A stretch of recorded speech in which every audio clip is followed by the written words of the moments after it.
What's up, Bessie? Welcome to part two of the self love series. And today we're going to talk about self awareness because, let's be honest, a lot of y'all lack self awareness, okay? But don't worry, babe. Self awareness is a skill that you can practice to better it. And I'm going to teach you exactly in this episode how to have more self awareness. First of all, let's go over what is self-awareness, because maybe you don't know what that is, and that's okay, but I'm gonna tell you what it is. Don't judge me in this episode. I feel like I have a lot of difficulty to say the word awareness, and yeah, I just have a lot of difficulty, so if I fuck up that word, don't judge me, bitch, okay? I usually speak French, you know that, okay? It's not my first language, English, so please don't judge me, okay? Anyways, I feel like if you're listening to this episode, you're not the kind of person who judge, okay? And if you are, that's just embarrassing. Just don't judge, okay? What the fuck are you doing? So, self-awareness is your ability to perceive and understand the thing that makes you who you are as an individual, including your personality, action, values, belief, emotion, and thoughts. I think that's pretty clear, okay? I don't think I need to explain myself a little bit more. But I don't know if you remember in the last episode of the self-love series, I told you that there are 4 types of self-love. And if you want to fully access self-love, you need to have all those 4 aspects. And self-awareness is one of them. When you lack self-awareness, or when you deal with someone who lacks self-awareness, I feel like it's making your life feel 100 times more hard, okay? Because what the fuck are you doing if you don't have self-awareness? Like, why are you not aware of your action, your emotion, how you feel, how you are as a person? Like, you're gonna see like most of those like miserable people, they don't have self-awareness. Like, they don't even know that what they're doing, it's fucked up, okay? And why first of all would you deal with that kind of person? And if you are that kind of person, don't worry, babe, I got you. We're gonna work on that, because it's not pretty. It's not pretty, and you need to work on that, okay? And this is the first thing. If you want to be more self-aware, you gotta be fucking honest with yourself, because if you keep lying to yourself, that's not gonna work. That's not gonna work, babe. Gotta be honest with yourself, okay? So let's be straight up fucking honest in this episode, okay? I have a lot of energy today, okay? I just watched this morning like a bunch of podcasts of Leo Skeppy, and I don't know if you know that guy, but I fucking love him. Okay, I love his energy. I love how he brings up things. He's really straight up honest. That's why I have a lot of energy, because I'm just really motivated to do my podcast right now. Every time I don't feel motivated to record my podcast episode, I just watch the podcast of Leo Skeppy, and that most of the time do the job, okay? And let's go over the signs that you lack self-awareness, okay? Because there are signs, and you need to be aware of those signs if you want to work on your self-awareness. I don't know if that makes sense, okay? But basically, you need to be aware to be more aware, okay? So let's start with that. But if you're listening to this episode, you're watching this on YouTube or whatever, you're already pretty aware, okay? So I'm proud of you. I'm proud of you for wanting to be more aware. Okay, let's go. The first sign that someone lacks self-awareness is someone who never admit their mistake. And I think that's like pretty obvious. Like, when someone never admit their mistake and they're always blaming everybody for their problem, bitch, like, how are you not that self-aware? Like, it's not always everybody's fault, okay? You are responsible for your own life, okay? You are responsible for your action and your thoughts, okay? If your life is shit, it's probably because of you. If you're always blaming the outside world and you never admit your mistake, babe, be honest with yourself, please. Please, I'm begging you. If someone is always criticizing other people, also, they're not self-aware, because they put all of their energy on judging and pointing out every little flaws of other people, just because they don't want to take the time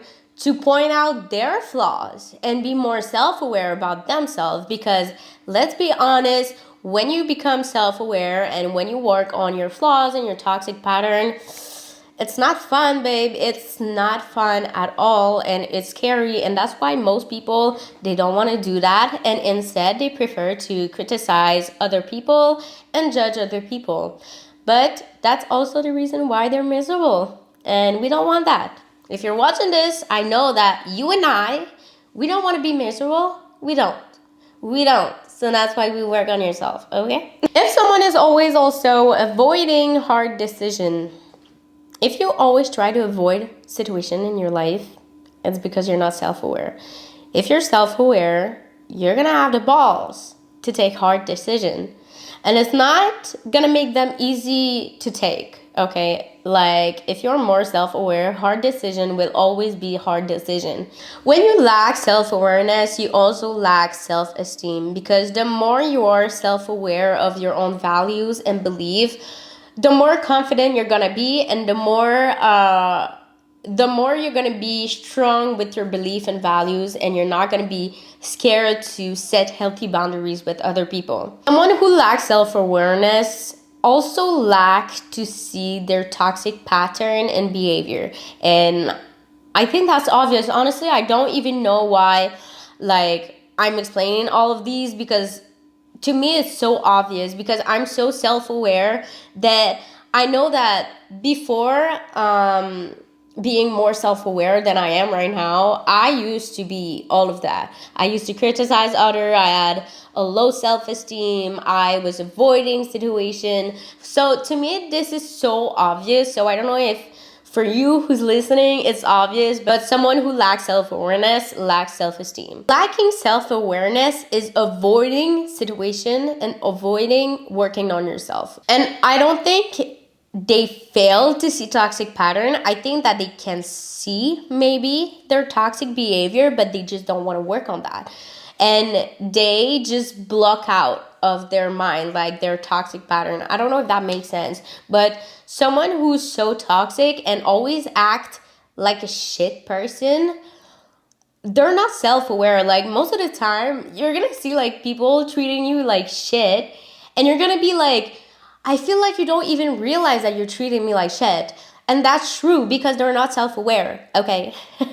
People who are self-aware don't treat people like shit for no reason.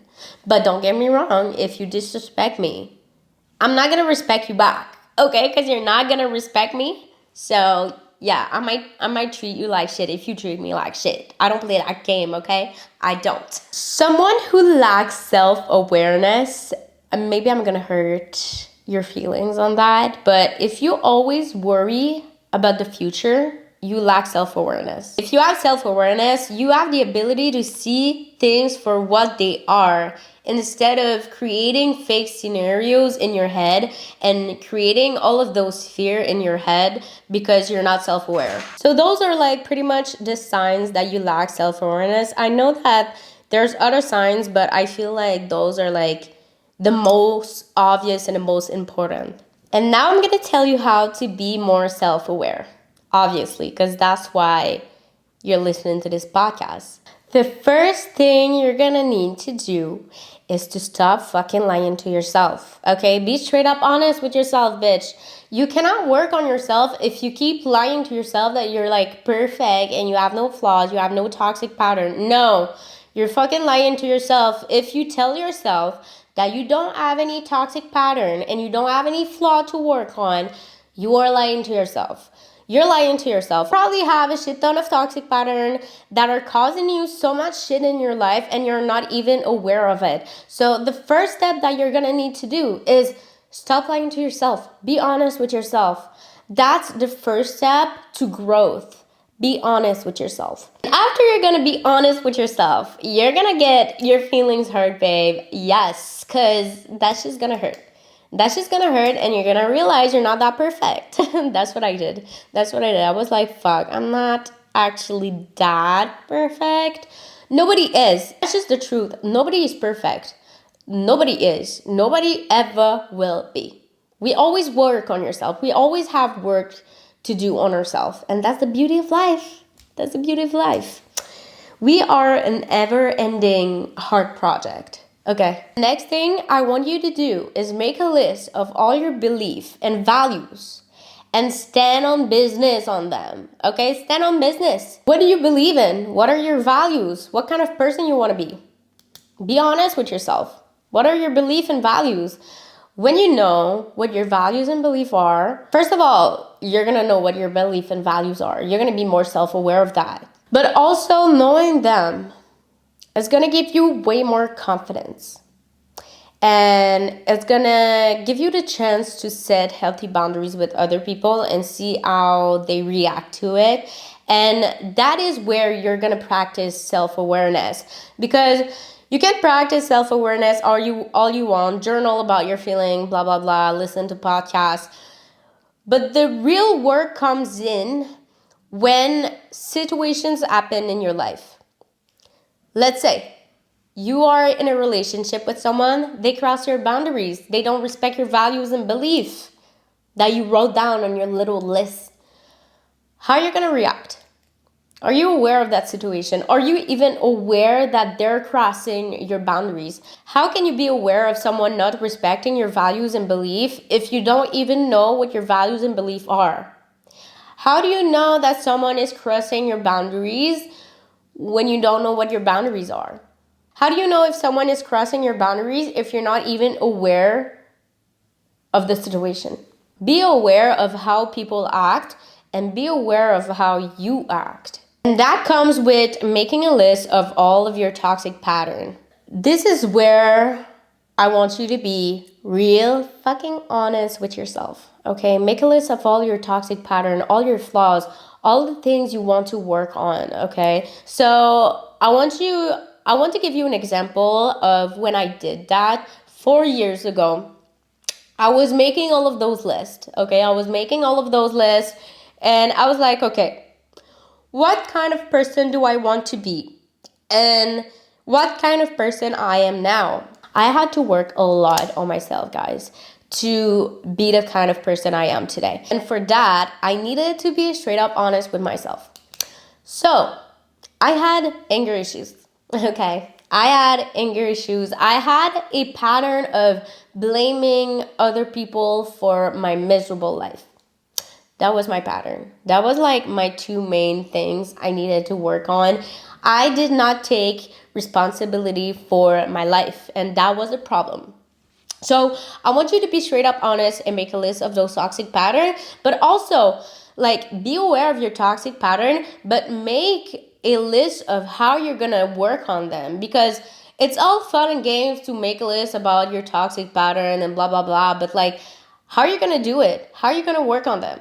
You gotta have a plan of action to work on them. Because if you just make a list and you don't act on it and you don't know how you're gonna act on it, it's useless. It's absolutely useless, and it's gonna just be on a paper and that's it.